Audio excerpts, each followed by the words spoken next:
লেখাপড়া অনেক ভালো, ওর চাকরির কথা চলতেছে, ও 5 ওয়াক্ত নামাজও পড়ায় মসজিদে, আবার এই যে এই মাদ্রাসার মধ্যে অনেক কাজকামও করে। ও তো ফুফু আমার অনেক গরিব মানুষ, ফুফাও অনেক কাজকাম করতে পারে না।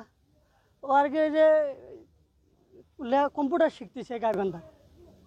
তো ওর একটা নাকি এই যে মোবাইল নিয়ে, আমি শুনলাম আজকে একটা মোবাইল নিয়ে একটা ঝামেলা ছিল। গতকালও আমার এক স্বাস্থ্য বাইক নিয়ে আসছিল গাইবান্ধা, তারপরে পুলিশে নাকি কালকে দাবড়াইছে, অনেকটা দাবড়াইছে গাইবান্ধায় নাকি, আমি শুনছি এটা আর কি শোনা কথা। তারপরে কালকে আমাদের সকালে আমাদের বাদ গেছিল এক লোকের সাথে, আবার রাত্রে ও চাটা খাইয়া মোটর সাইকেল করে কোন জানি এক ছেলের সঙ্গে রাত্রে বের হয়ে গেছে, আর খোঁজ নাই। পরে আজকে আমি মোবাইলে দেখি মারা গেছে। ও একাই, ওর দুটো বোন দুটো বিয়ে হয়ে গেছে, ও শুধু একাই। ও ও এখন পড়াশোনা।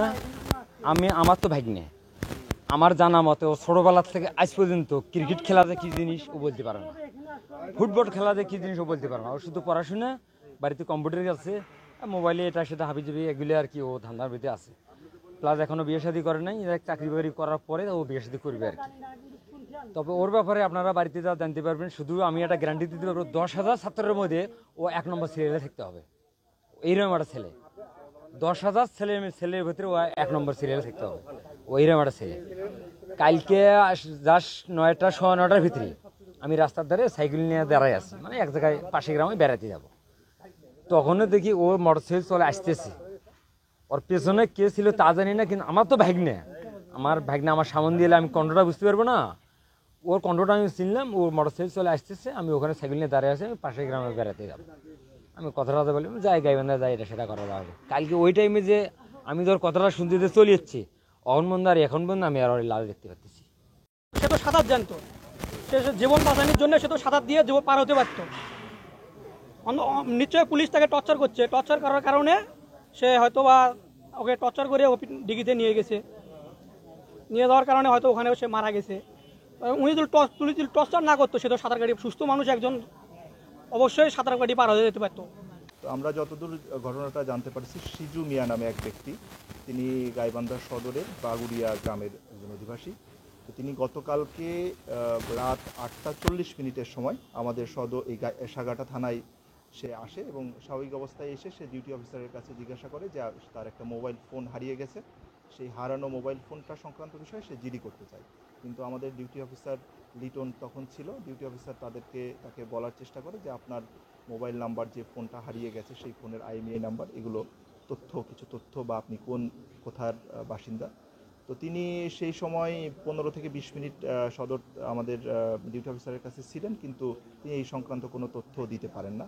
পরবর্তীতে 9টার সময় তিনি সাগাটা থানা থেকে বের হয়ে যান, আমরা CCTV ফুটেজও আপনাদেরকে দিয়েছি। পরবর্তীতে 9:56 সময় সে রাস্তা দিয়ে একটা ছুরি হাতে আমাদের এই সাগাটা থানায় প্রবেশ করে আমাদের এখানে ডিউটিরত কনস্টেবল সিরাজুলকে আঘাত করে এবং তার কাছ থেকে অস্ত্র ছিনিয়ে নেওয়ার চেষ্টা করে, এবং অস্ত্র সহই সে এবং সিরাজুল একত্রেই আমাদের ডিউটি অফিসার ওখানে একটা হাতাহাতি করতে করতে ডিউটি অফিসারের রুমে চলে যায়।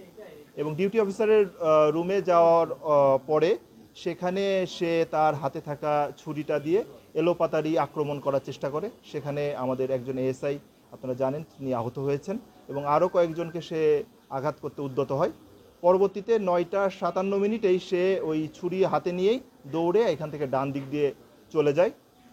এবং এই থানা এবং এলাকাবাসী তারা রাত্রে সে যে পাইলট স্কুলের পাশে যে পুকুর আছে, যে পুকুরে সে লাফ দেয়, সেখানে খোঁজাখুঁজি করার চেষ্টা করে। রাত্রেবেলা আমরা ফায়ার সার্ভিসকে খবর দিয়েছি, ফায়ার সার্ভিস এসেছে, কিন্তু রাত্রে পুকুরের গভীরতা 20-25 হাত হওয়ার কারণে